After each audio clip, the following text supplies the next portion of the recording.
Kobe Bryant expresses regrets over his relationship with Shaq, according to the Big Podcast with Shaq, which will be released on Monday. But the Mason and Ireland show on ESPN Radio in Los Angeles played an excerpt from the podcast. Take a listen.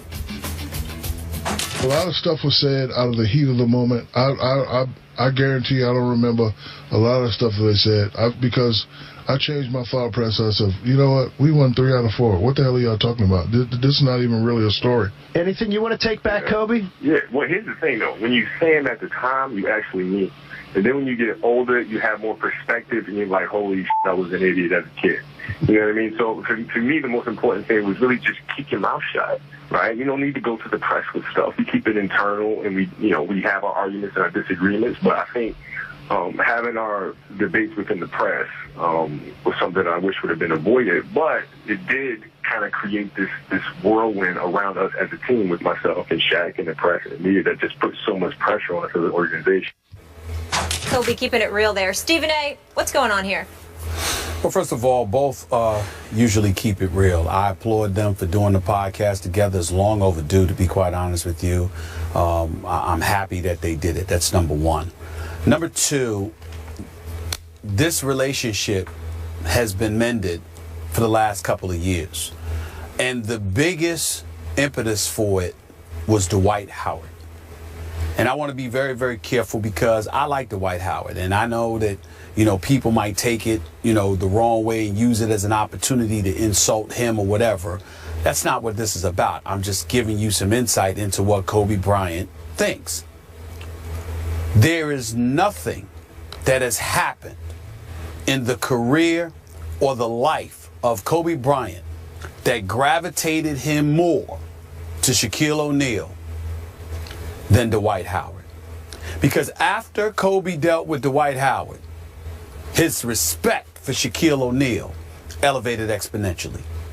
Kobe used to get so disgusted with Shaquille O'Neal, and I'll get to that in a second to break that down. But ultimately what it came down to is that Dwight Howard was somebody that wasn't sure he wanted to be in a Laker uniform, wasn't sure he wanted to stay in Tinseltown, and obviously was thinking about his brand, not just his basketball career, etc., etc. And in Kobe's eyes, did not prioritize winning nearly as much as he should have. So because of it, Kobe did not have a speck of the respect for Dwight Howard that he did for Shaquille O'Neal. And evidence of that was that TNT was doing a game. It was the Lakers with Dwight Howard in uniform. And I forget what it was, whether it was a regular season or playoff game, Skip, forgive me. But Kobe had somebody go out and get Shaq and ask Shaq to come to the locker room. And Shaq came there.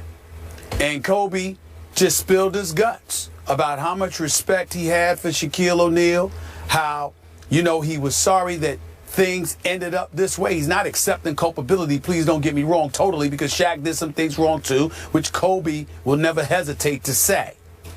But when he called him into the locker room, he was just letting him know there were some things about Shaquille O'Neal that when Shaq was his teammate, he didn't appreciate nearly as much as he should have. And he realized it once he had Dwight Howard. Now we get back to Kobe and Shaq. Kobe's rookie year, that Loyola Marymount, or wherever the hell it was, where they were practicing, whatever. You heard the stories about how Shaquille O'Neal slapped him. Kobe was like, no, he tried to slap me. He missed. And he didn't back down one bit. That's what Kobe's quick to tell you. You speak to a lot of people, Kobe's no punk. And the fact that Shaq even attempted to do that, from that moment forward, they were going to have a problem. Because Shaq is like, I'm Superman, Batman, I'm the big brother, you the little brother. Kobe wasn't trying to be anybody's little brother, especially of a dude that tried to slap him. So because of it, Kobe's the kind of dude. He's as real as it gets. He ain't always right. Sometimes he's too damn sensitive. Sometimes he's very aloof and doesn't give a damn. But let me tell you something. He's very, very big on two things: respect and loyalty. Now, when the loyalty part, that's a later thing. But earlier, it's about respect. And when Kobe felt like he was disrespected, he never forgot that. And he held on to the fact that Shaq tried to do that to him. and never, ever backed down from any kind of confrontation with Shaq from that moment. And never let it go, no matter what the championships that took place, no matter the trials and tribulations, whatever the case may be. Kobe's attitude. There was a time when Kobe hated this man.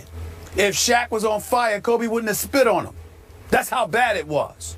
And to be quite honest with you, even though Shaq doesn't tend to feel that way about anybody, there was a point where Shaq felt that way about him too.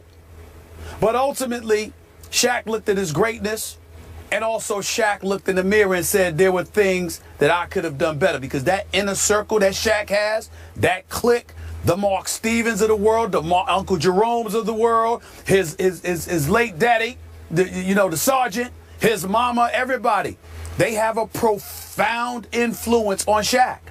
And they used to look at him and say, look, man, yeah, we know Kobe, he can trip, he can be, we understand that, but you weren't right either on some occasions. And there were things you could have done better. And there were moments where you could have been the bigger man, which is why on Martin Luther King's holiday years ago, Shaq went as a member of the Miami Heat and he shook Kobe's hand because he wanted all of that to die down.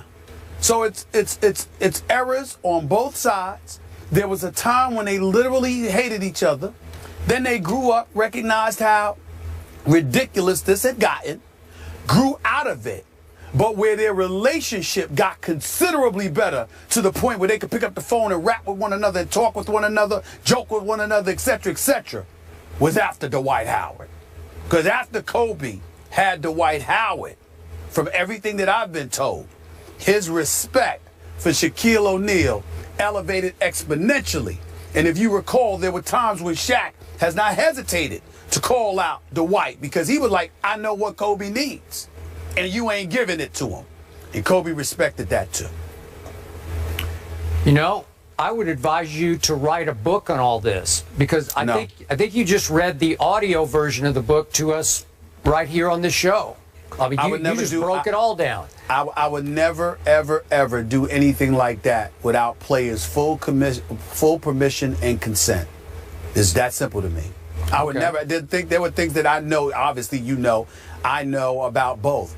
I will never reveal without their permission. Well, maybe you could do the as told to version by Stephen A. Smith. They would both have to come to me and ask me to do it. I'm doing fine. I'm successful without all of that. I'm good. Okay. They need to come if they came my way and asked me. Okay, so your bottom line to what you just told us is that Dwight Howard's many deficiencies finally forced Kobe to appreciate and miss what he had in Shaquille O'Neal. That is correct. It's not the only thing, but that is a major thing, yes. Okay. My 2 cents from a distance was always that in the end, young Kobe, remember, 6.5 years younger than Shaq, did help run Shaq out of Los Angeles. Is that fair to say? Yes, in the sense that Dr. Jerry Buss went to Kobe because Shaq was looking for a $100 million deal. And Dr. Buss looked at Kobe and told Kobe, I'm going to hand the reins to you. I don't want to pay Shaq this money. I'm going to give you the franchise. Can you handle this? And Kobe gladly said yes at that time because Kobe wasn't particularly fond of being Shaq's teammate. That is true. It wasn't Kobe going to Dr. Buss and saying, I want Shaq out of here. It was Dr. Buss saying, I don't want to pay Shaq this money. I'm going to hand you the franchise. Got it. And Kobe having this huge smile because he didn't mind it at all. And by the way, Dr. Buss and or Kobe, they were right in their instincts at that point because Shaq was becoming an aging player. I think we saw him decline a little bit in Miami and on into all the rest of his stops. Only because of his physical condition. One other important nugget to point out. One of the biggest problems Kobe had with Shaq, Kobe is a workout warrior. Kobe trains, Kobe wakes up at 5:30, Kobe gets it in or whatever, and he would tell Shaq, come on, boy, let's go, let's do this, come on, big fella, let's do this, and literally would turn around and walk into the training room, and Shaq would have 2 Big Macs. I agree. It would drive Kobe you. crazy. It would drive him crazy. You know, and I know what the great Kareem Abdul-Jabbar did into his 40s because he took such great care of himself. He was still a force at age 40, and Shaq wasn't. Shaq declined because he didn't commit to beating Father Time the way Kareem did at, you know, obviously what was Kareem, 7'2" or 3", maybe even more than that. That was Shaq's lone Achilles heel, walking around with those 350 pounds. So it was hard for him to be religiously convicted to his conditioning. Okay. But his game never failed. So here's my takeaway. That's true. My takeaway from what I've heard, just snippets of this podcast, I'd love to hear more of it, and we will, I guess, on Monday. Yep. Shaq has graduated. He has become a full-fledged TNT commentator and a pitchman and a superstar entertainer in his own right. So he has completely let this go. It's like I can't even remember what that was because he's gone on to his second career. But Kobe was very interesting in the snippet that I heard because he said, no, when I said those things, I meant what I said at the time. But now that I've grown older, he's just turned 37 years of age, he says, I look back and say, holy bleep, I was an idiot when I was a kid. So Kobe has had a revelation in maturity, which is I highly appreciate because I've had a few of those in my life where you look back and say, we all have. What was I thinking? what was I doing? Why did I hang on to that for so long? It wasn't worth it.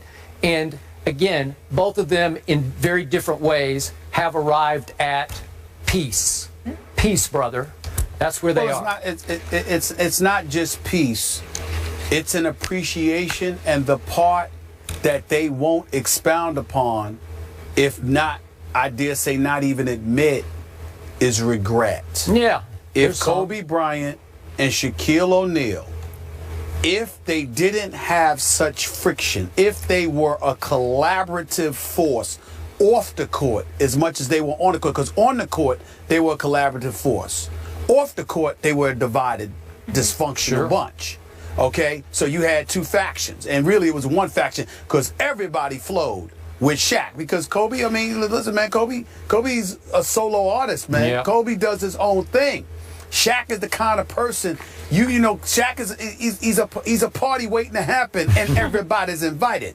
So you know he's very personable. He's relatable, and cats flocked to him. More importantly, when it came to dealing with Kobe, I can't tell you how many teammates came to Shaq, and Shaq looked like the bad guy because he was the one that stepped up and confronted Kobe and acted like it was him when in fact it was a whole bunch of teammates that was sitting there talking about him. I'll tell you a quick story, Skip Bayless, to the point how bad it got one time, Skip and Molly. There was one time when there was, if you recall, there was a game when Kobe Bryant wouldn't shoot the basketball or something like that. It was something along those lines. And there was stuff in the paper about how teammates felt he had literally thrown a game or did something. Kobe walked into the locker room to each and every single individual in a Laker uniform, used the MF word and said, MFer, did you say this? One by one to every locker room with the article and said, did you say this? Did you say this? Did you? I mean everybody, including Shaq. And proceeded to cuss everybody out and told them all, you can kiss as you know what, whatever the case may be. And he walked out. Kobe he ain't just fearless on the court, man. This dude he's on another level, especially when he gets ticked off. And I'm telling you, the graduated process is that, again, with all the friction that exists, ultimately what it came down to is that he realized the animosity that he truly harbored was essentially unnecessary. Because after he was with Dwight Howard, he thought about the team he once had and was like, these are issues and problems we never had. I should have appreciated it more. And Shaq is of the mindset, I should have appreciated you more too. And that's why they are where they are. I said Shaq versus Kobe by Stephen A. Smith. I want to see it in my bookstore soon. We got a little excerpt there, but we need more from you. They have to come to me. Stephen I would never A. do it on my own. And obviously appreciate what they accomplished. Last team to three-peat back in 2000, 2002. So their beef is squashed. As for the NFL, that beef, not so much. Who's putting the commissioner, Roger Goodell, in check and why? Find out next.